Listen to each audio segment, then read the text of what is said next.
अरिहंताणम नमो अरिहंताणम पुरुषों में सिंह सम लोक में उत्तम चरण अंगूठे ये मेरु कंपाए सिंहासन डोलता है इंद्र का भी होते जब प्रभु के कल्याणक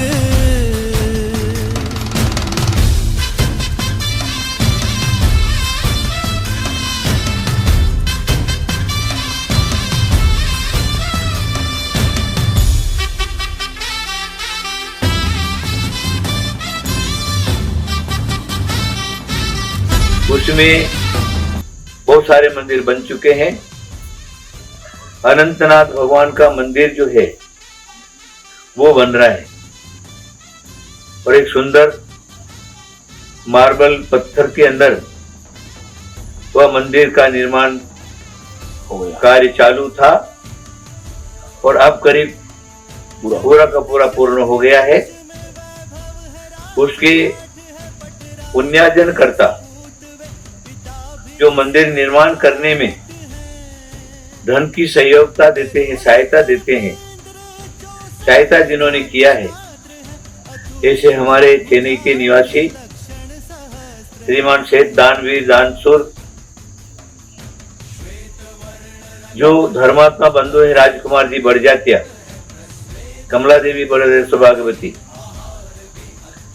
इन्होंने अनंतनाथ भगवान का जिन मंदिर ऊपर निर्माण किया, सुंदर मंदिर बन गया, उसकी प्रतिष्ठा हुई, मंदिर का उद्घाटन अभी नवरात्रि में जब आप यहाँ पर पधारे तो मंदिर का उद्घाटन हुआ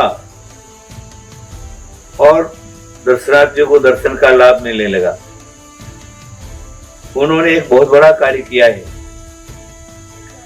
इस भव में भी सुख का कारण यह बात निश्चित है, जिनेंद्र भगवान की मूर्ति और मंदिर निर्माण किया है उसकी कभी भी असमाधि नहीं हो सकती।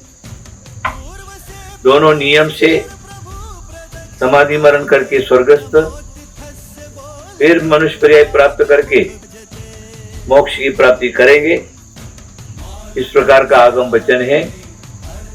उन्होंने कुंतुगिरी क्षेत्र पर बहुत बड़ा काम किया है और कई वर्षों से नवरात्रि में यहाँ पर पधारते हैं और धर्म ध्यान, मंडल पूजा विधान आदि करते हैं और भावपूर्वक करते हैं। सारा परिवार मिलकर के करता है। तो मैं उनको बहुत आशीर्वाद देता हूँ।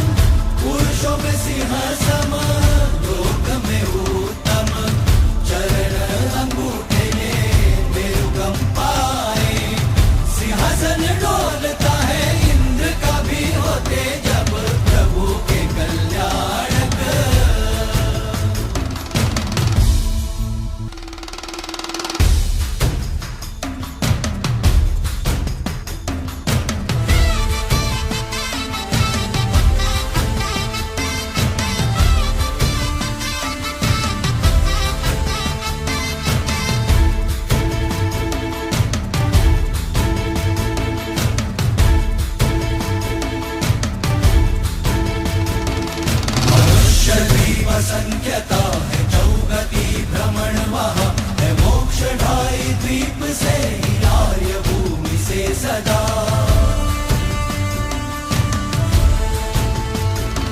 हरिहंत जन्मते जहाँ वो पंद्र कर्म भूमिया। बोलते कि जो एक धनिया के पत्ते के बराबर मंदिर बनाता है, कितना इतना छोटा मंदिर, और उसमें एक राई के बराबर मूर्ति उसमें विराजमान करता है, वो 7 भव के अंदर नियम से मोक्ष चला जाता है। तो मुझे नहीं मालूम किसने ये मंदिर बनाया, जिसने भी बनाया होगा उनको 7 भव में मोक्ष जाना है, 7 भव में मोक्ष जाना है। तो आप लोग सब ये भावना बनाओ कि हम भी ऐसे मंदिरों का निर्माण करें और कृत कारित अनुमोदना, जो करता है जो कराता है, उनकी पत्नी ने करवाया वो भी जाएंगी, स्त्रीलिंग का छेद हो जाएगा। और आप लोग सब अनुमोदना कर रहे हैं, और खास करके हमारे भैया जी ने डांट फटकार करके आपके जेब में से पैसा निकलवा करके ये बनाया होगा। आपको उस समय ऐसा लगा कि भैया जी खींच खींच के मेरे से पैसा निकलवा रहे, लेकिन आज जब ये चीज बन गई है तो कितनी बढ़िया चीज बन गई और सालों सालों तक ये जो है मंदिर अजर अमर रहेगा।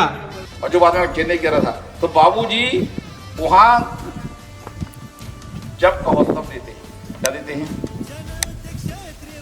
नींबू को दबाओ तो रस देता है, लेकिन बरजात का परिवार ऐसा है उसे दबाना नहीं पड़ता। थोड़ा दबाना पड़ेगा, पदम जी को दबाना पड़ेगा। कमला जी, राजकुमार जी को दबाने की जरूरत नहीं है, इनको तो संकेत किया काम हो जाता है। करना तो उसके लिए 3 बात। पहली आप्त की पूजा, दूसरी आगम का स्वाध्याय और तीसरी साधुओं को आहार, जिसमें से बाबूजी ने एक शब्द हमारे सामने पूरी कर दी, आप्त की पूजा। अर्थात जो जिनेंद्र भगवान का मंदिर बना है वह आप्त हैं और उनकी पूजा करनी चाहिए, जिससे कि सम्यक दृष्टि बन रहेगी। और हमारे बाबूजी ने लाखों लोगों को, करोड़ों लोगों को एक सम्यक दर्शन का मार्ग दिया है, जिस राह पर हम चलेंगे और बाबूजी हमें चलाएंगे उनके मंदिर के निर्माण के बाद। बाबूजी ने कार्य किया है, वो उन्होंने फूल इधर पर, बीज इधर पर बोया है, फूल धरती में खिला हुआ है, लेकिन इसकी सुगंध पूरे आकाश में और पूरे संसार में महक रही है।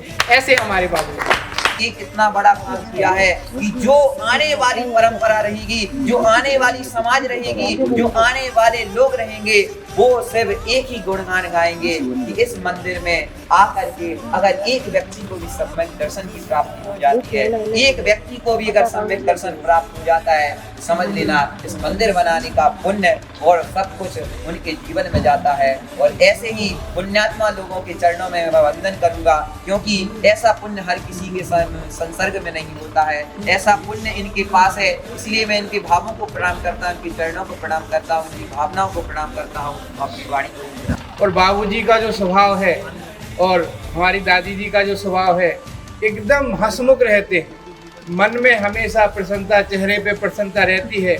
और आज हमें मंदिर देख रहे हैं, हमारे ऋतिक भाई बोल रहे थे कि 100 वर्षों के लिए हो गया।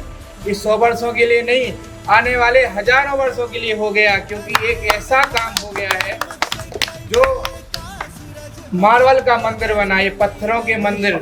जब हजारों साल बाद भी यहाँ कोई आएगा तो याद करेगा कि राजकुमार जी बड़जात्या कोई किसी सदी में हुए थे। आज से हजारों साल, जब कई लोग आगे वाले समय में खोज करेंगे, मंदिर देखेंगे और पुरातन विभाग में आएगा कि ये मंदिर 1000 साल पुराना है, तब भी हमारे बाबूजी का नाम अमर रहेगा।